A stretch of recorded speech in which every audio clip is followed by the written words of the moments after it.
Welcome back, everyone, for another deep dive. Today, we're getting into a really interesting source called Talking About Jesus. Mm, And our goal here is to unpack its core idea, which is this theme of transformation, a completely new identity that it says comes from the resurrection.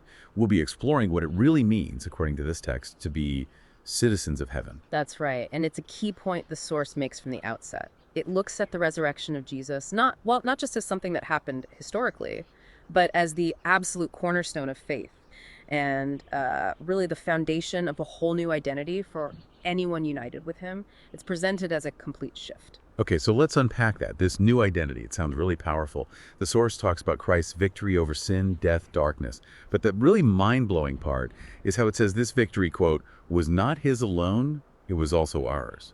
It talks about being made alive with him, raised to walk in newness of life. How exactly does the source explain this shared victory? It sounds huge. Well, that's where it gets pretty radical, doesn't it? The source calls it a glorious truth, not just because of the event itself, but because it insists on this immediate fundamental change in the believer's status. It's less about, say, slowly getting better over time and more about a total re-identification. Like the text says, the old has passed away, and behold, the new has come. And the source presents this not as something to aim for, but as a spiritual fact. It affects who you actually are deep down. Yeah, what strikes me is how insistent it is that this isn't just, symbolic. It describes this massive reorientation, moving from being earthbound, consumed with temporal things, caught in that cycle of ambition, pleasure, seeking stuff for yourself, to now setting our hearts on things above. It's like it's saying something truly greater has captured our hearts, the beauty of Christ and a hope of eternal glory. What does the text suggest is maybe difficult about actually making that shift in real life? Exactly. It frames this transformation as not merely symbolic, it is spiritual, real, and eternal. And that directly challenges how we usually define success or happiness, right?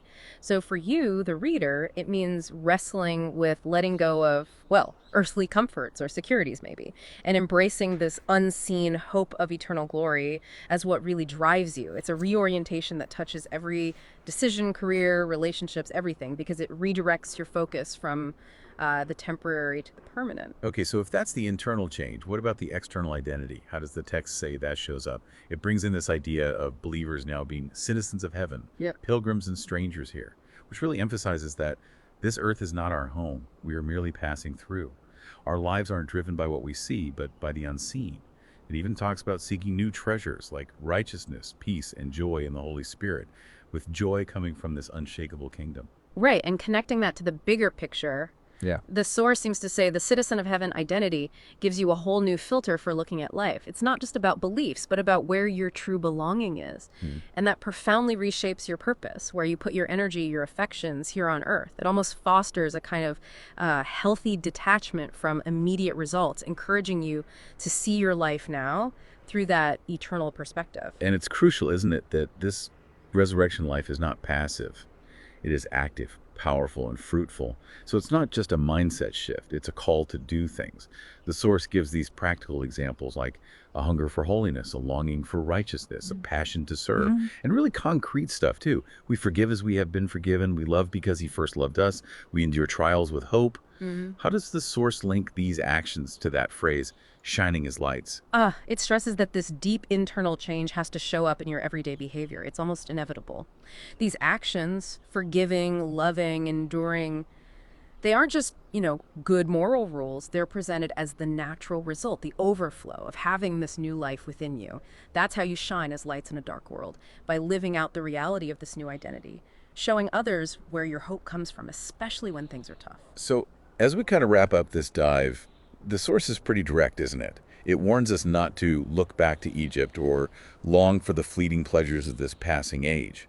Instead, it says to press on toward the upward call. Now, that phrase, looking back to Egypt, for anyone familiar with the Bible, that's a potent image, right? Longing for the old ways, even if they were bad. What's the significance of that specific warning here in the context of this new identity? That's a really important connection. Egypt here clearly stands for that old life, the spiritual slavery, the temporary attractions the source wants you to leave behind. It's a strong reminder that this new identity is about moving forward, not getting stuck looking back at old comforts or attachments.